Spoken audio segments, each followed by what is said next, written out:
5 Creepy Facts about Rasputin. He walked among kings and queens, whispered to have powers beyond belief. Rasputin's life, a shadowy dance of influence, fear, and death, exposing the fragility of power when charisma becomes legend. In the icy heart of late Imperial Russia, a man emerged from the obscurity of Siberian villages, unkempt, bearded, eyes burning with a strange intensity.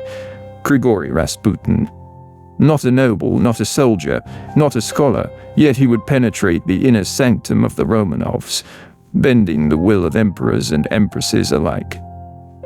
How could a peasant mystic, a self-proclaimed starets, command the attention of an empire? History whispers its secrets through shadows, and Rasputin walked therein like a phantom of the human psyche. He possessed an uncanny influence over Alexandra, the Tsarina, a woman beset by fear for her son Alexei, afflicted by hemophilia. Stories tell of Rasputin calming the boy, his touch arresting bleeding, his words easing the child's pain. Whether by medicine, intuition, or manipulation, the effect was undeniable, and it granted him a power no title or army could bestow. Fear and hope intertwined. The court trembled before him, not for what he ruled, but for what he might inspire or destroy. Rasputin's presence was a mirror of Russia's fragility, a monarchy clinging to the illusion of divine order, while the tide of revolution gathered at its gates. Noblemen plotted, clergy whispered, and yet he walked unharmed, as if shielded by a force beyond mortal reckoning. Tales of his immortality spread like wildfire. Poisoned wine, bullets, and beatings would fail to end him, at least according to the memoirs of conspirators. It was said, his last moments were a grotesque theater of survival, poisoned cakes and wine, gunshots, and a final cruel winter river that would finally claim him. Or so history contends. The myth outlives the man, the story swelling beyond fact into legend, until the line between reality and horror blurs. The whispers of seduction and vice clung to him like a second skin. His reputation as a manipulator of desire, as a corrupter of courtly morals, fueled paranoia and fascination alike. Women of the aristocracy, men of influence, all allegedly ensnared in his orbit. Douglas Smith notes the careful dance of rumor and scandal, how perception alone can wield as much power as action. Charisma, when unmoored from accountability, becomes a weapon as sharp as any dagger. Rasputin's gaze alone was said to inspire both terror and devotion, a cruel testament to the human fascination with the inexplicable, the mystical, and the dangerous. Yet there is a deeper horror in Rasputin's story, beyond poisons, bullets, and illicit liaisons. It is the horror of influence unchecked, of superstition intertwined with governance, of a people entranced by the promise of miracle while ignoring the erosion of rational power.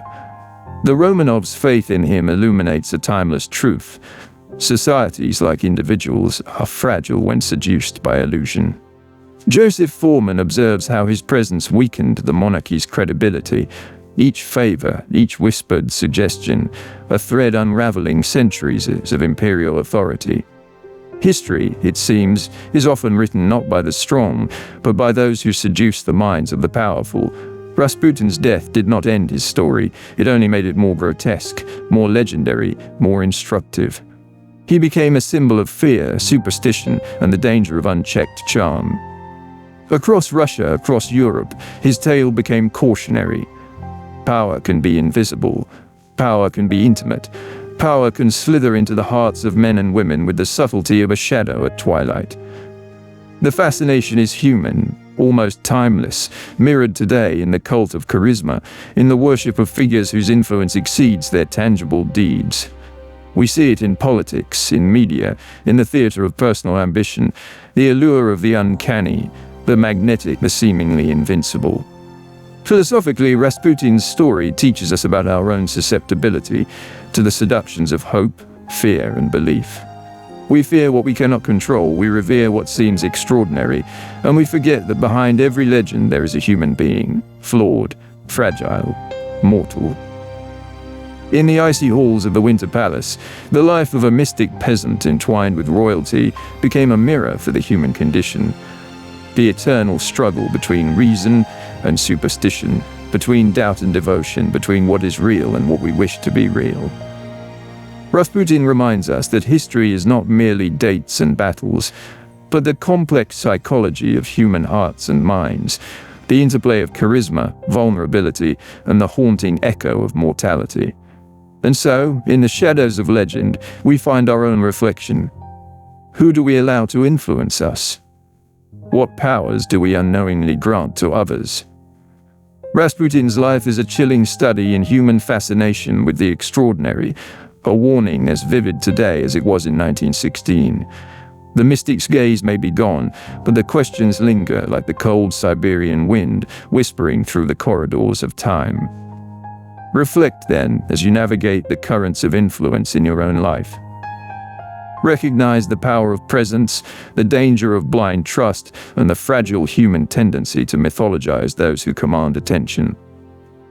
Charisma can inspire, it can destroy, it can become legend. Rasputin walks still among us, not as a man, but as a testament to the strange, sometimes terrifying ways human perception shapes history.